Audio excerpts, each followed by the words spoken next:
Hi, everyone, and welcome to the Inventors Launchpad Network. I am Carmine Denisco, your host for today's show. We are broadcasting live from the Invention Convention, Ohio Fair, if you want to say. This is this Ohio State Fair. We're broadcasting live. We're sponsored by Honda, and we have a huge invention competition going on.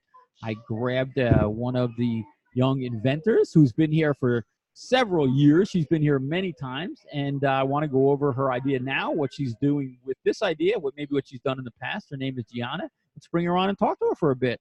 Jianna, how you doing? Welcome to the show.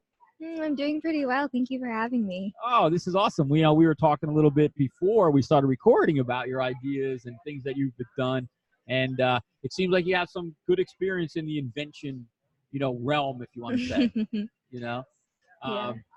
Now, you've been here for several years. You just got it done pitching. How did this year's pitch go? I think it was really nice. Everything was more organized this year, and the judges were really nice. Oh, good. Do they seem like the judges and even the other students or other inventors that are around you, do they ask some questions? Yeah, everyone was really supportive, and they all asked a lot of questions. Okay, good. Yeah, it seemed like it. I mean, I noticed that after people had been done pitching, like a lot of kids clap or they tell you, good job. So that's nice that you do that. It's because you're not really in the same industry or the same product, so everybody's kind of rooting for everyone, right? Mm-hmm. Do they put the different products, like if you're in the same industries, it seems like they kind of group them together? Do they do that? I'm not really sure because we already had a lot of different diversity in our circle. There's like environmental issues of fashion. Oh, okay, cool. Well, that brings me to let's hear a little bit about your idea. So it's called the Smart Hairband. It's a hairband that won't get stuck in your hair or cause knots or tension headaches. I created this invention because I saw that my grandmother was having a hard time putting her hair up because she had shoulder replacement surgery, and I wanted to help her be more independent. Okay, cool. So this is something that you saw happening, and because you are an inventor at heart, I want to say, because you've been doing this a long time, you're like, I can solve that problem. Yeah. That's awesome. So did the fix or the invention come to you quickly, or you kind of thought about it for a little while? I went through 5 different prototypes actually to get to my final prototype. So it took a lot of thinking over and testing out different materials in order to find the best prototype that would work. That's a good idea. I mean, you might as well, if you had a little bit of the time, you might as well take some time to find it and do that. Have you gone through different iterations now since that first one? Yes. Oh, you have? Mm-hmm. Okay, good. And have you talked to people outside? Obviously, you just did the pitch here, but before you got here, did you talk to some people, get some idea of what they thought about the idea? Mm-hmm. I went to many people who have difficulty tying their hair back, or just, regular people who want to use a hairband that will be beneficial for them. They gave a lot of good feedback, and I'm really glad that I asked them. Yeah, that's good. It's always good to take that feedback, whether it's good or bad, because you're always going to get some people that say, oh, that's not a great idea. But in a way, sometimes negative feedback helps because you want to know, well, why don't you think it's a good idea? And sometimes you could take that in and it just helps you make the idea better. Right. So you've been here a couple times. What were some of your other products? Are you able to talk about them, or are you moving forward with them? You can't? Some of my other products were a red dye detecting device because I'm allergic to red dye myself. So I wanted to make something that would be easy for me to test different foods with. Wow, that's pretty cool. I mean, how did that come out? I mean, did you finish it, or you made a prototype and it was working? I made a working prototype. It does take a few minutes to kind of test the product, but it took a lot of testing and definitely a lot of research in order to figure out what would work. Yeah. Now, were you with any of your ideas? Were you able to go to the national competition? Yes. Wow, that's great.